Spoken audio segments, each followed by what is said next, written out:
সংস্কৃতি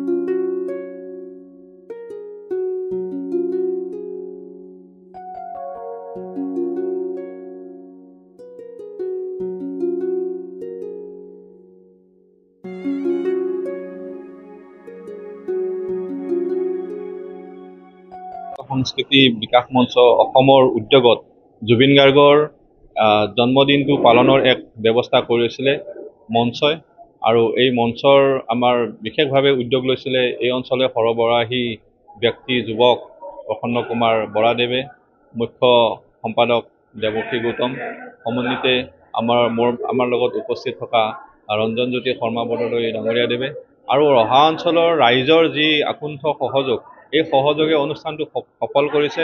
আমি তেখেতৰ জন্মদিনটো পালন কৰিবলগীয়া হোৱাটো আমাৰ কাৰণে তেখেতৰ অৱৰ্তমানত পালন কৰিবলৈ হয়তো আমাৰ কাৰণে অলপ দুখৰ কথা। তথাপিও আমি তেখেতক পাহৰিব নোৱাৰোঁ কাৰণে আমি কেৱল এটা জন্মদিনেই পালন কৰা নাই, আমি এখন গ্ৰন্থৰো আয়োজন কৰিছোঁ তেখেতৰ নামত আৰু গ্ৰন্থখনৰ নাম জুবিন গাৰ্গৰ মনৰ নিজানত। এইবাৰ গ্ৰন্থমেলাত এই গ্ৰন্থখন মই আশা কৰিম আমাৰ ৰাইজ অসমীয়া ৰাইজ এই গ্ৰন্থখনত থকা এটা কবিতা মানে পচন্দ কৰিব, গ্ৰহণ কৰিব আৰু গ্ৰন্থখন সকলোৱে কিনিব, নিজৰ মাজত গ্ৰন্থখন গ্ৰহণ কৰিব।